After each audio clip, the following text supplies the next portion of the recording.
Hi, I'm Sharon Bill. Welcome to my Theory Tuition series where we're working step by step through each of the ABRSM theory grades.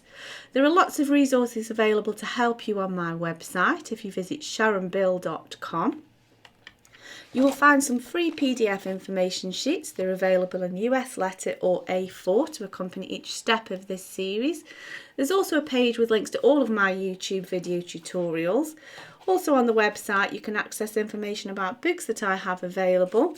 I've written How to Take Your ABRSM Music Theory Exam.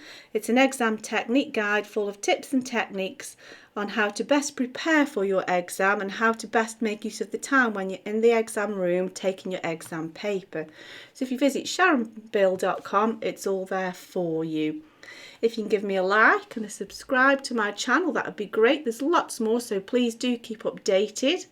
And let's crack on with the next part of Grade 4 Music Theory Section E. We're going to exercise 4, so if you turn with me to page 17, at the very bottom of the page you can see there's exercise 4.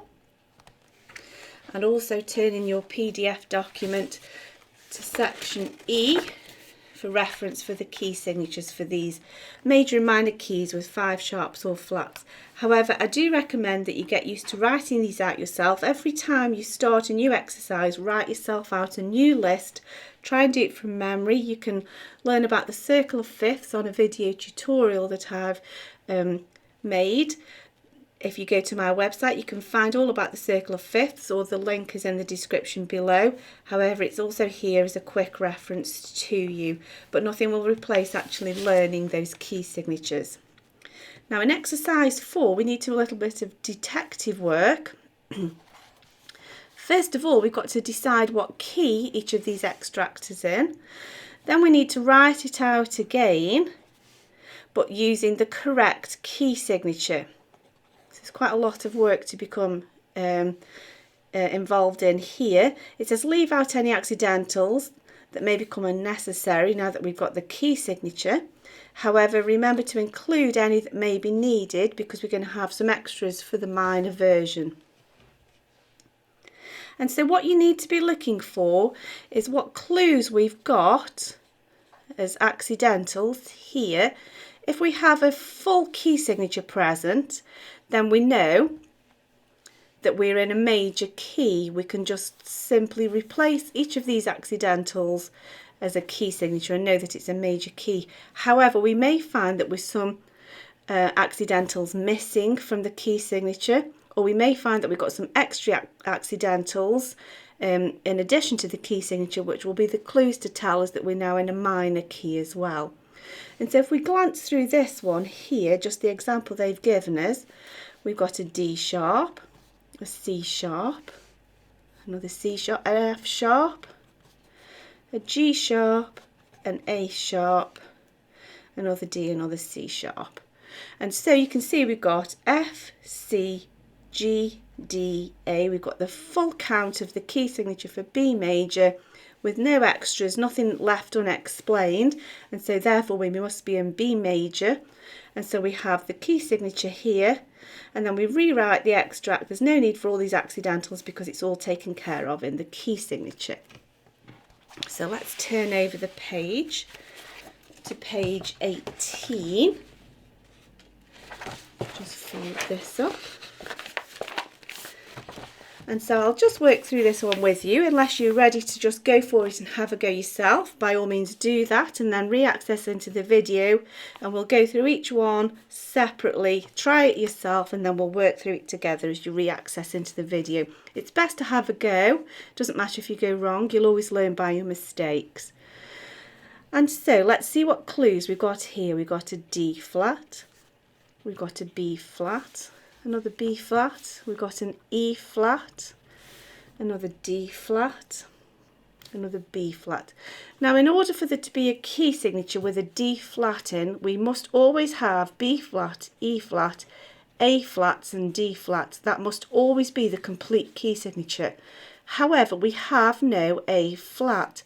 We have an A here, but there's no flat sign, so we have an A natural. And so we need to decide how to explain this missing flat. And the only way we can explain it is we've gone from a flat to a natural, we've raised it, and so this must be our raised seventh. And so if A is our raised seventh, the 8 is B flat, our keynote is B flat, therefore we must be in B flat minor. Now B flat minor would also have a G flat in the key signature as well, so we need to also make sure that's in the key signature. Now we need to think, why would there be no G flat clue here? But if you glance through the extract, there's actually no note G, and that's why it's not present. So we must still include it in the key signature for it to be properly accurate, to explain this raised seventh and to show that we are definitely in B flat minor. And the only reason there's no G flat is because there's no G note yet. However, next bar along, no doubt, there may well be a G flat later on in the piece of music. It's just not cropped up in this. So just because it's not in the music doesn't mean it's not in the key signature. There's no other way of explaining this missing A flat as an A natural other than it's a raised seventh. And so we must be in the key of B flat minor. And that's all the thinking done. So really we just have to look for the raised seventh if the whole key signature isn't complete. And so I'm going to now do the work of just copying it out. This is the nice easy bit. I'm keeping my bar lines aligned just so I don't lose track of where I am in the extract. I'm just keep everything aligned underneath.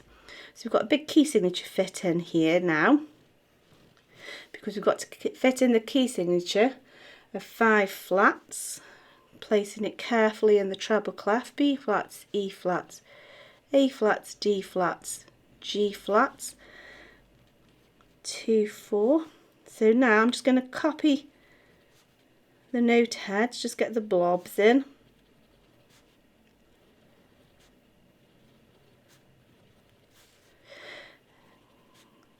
This is the nice easy bit. Just copy it carefully. So there's no need to add any of these flats because the key signature takes care of that. However, we do not want this to be an A flat, we need it to be an A natural, and so we just need to add a natural sign. That's the accidental that we need to include. And now those two extracts will sound exactly the same, it's just that this time it's written with a key signature. So just get the stems in, and then we're done.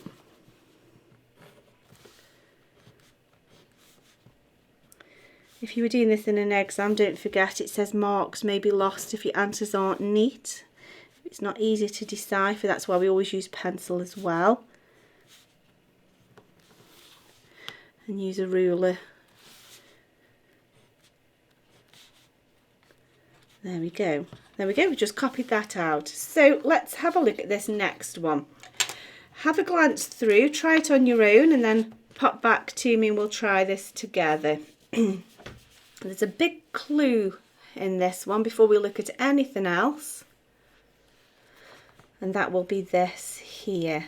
We have an F double sharp, so the F sharp has been raised, and the only way we can explain that raised sharp as a double sharp is it's the 7th raised in the minor version. So if F double sharp is the 7th, then the 8th must be G sharp, that's our keynote. We must be in G sharp minor. Let's see if that works out. Let's see what else we've got. We've got a G sharp here, A sharp, C sharp, D sharp, and there's our F. So we've got F, C, G, D, A.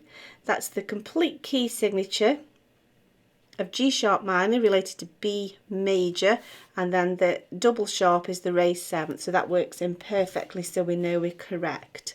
So now we've done all the thinking, we just need to rewrite it with a key signature.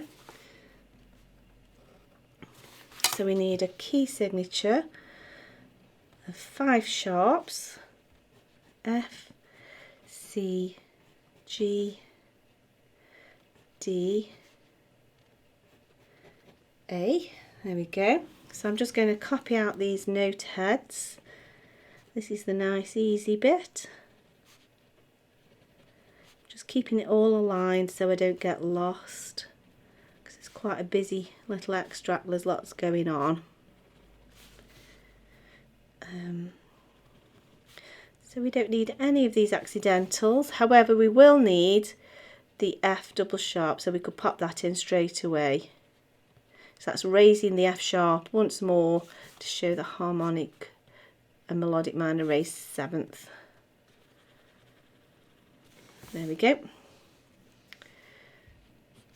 So just got some note heads to match up to stems now.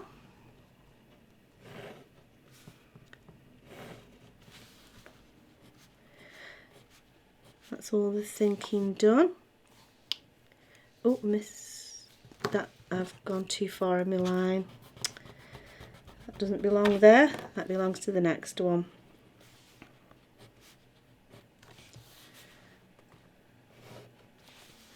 No need for any of those sharps. They're all included in the key signature. And that needs a dot. There we go, etc. And that's that one complete. So if you want to try the next 3 exercises on your own, and then I'll go over those with you in the next video, please do try them on your own. Make sure you've got a list of the key signatures appropriate to the major and minor scales next to you. It's always better to write them out each time. The more you get used to writing that out from memory, the better you'll know it when it comes to exam time. So do please get to grips with the circle of fifths and make use of that video tutorial I have for you. It's in the description. Please do visit sharonbill.com and make use of all the resources there for you. If you can give me a like, that would be great, and subscribe to my channel to keep updated. There's lots more to come, and I'll look forward to going through this next section with you in the next video. Thanks for watching. Bye.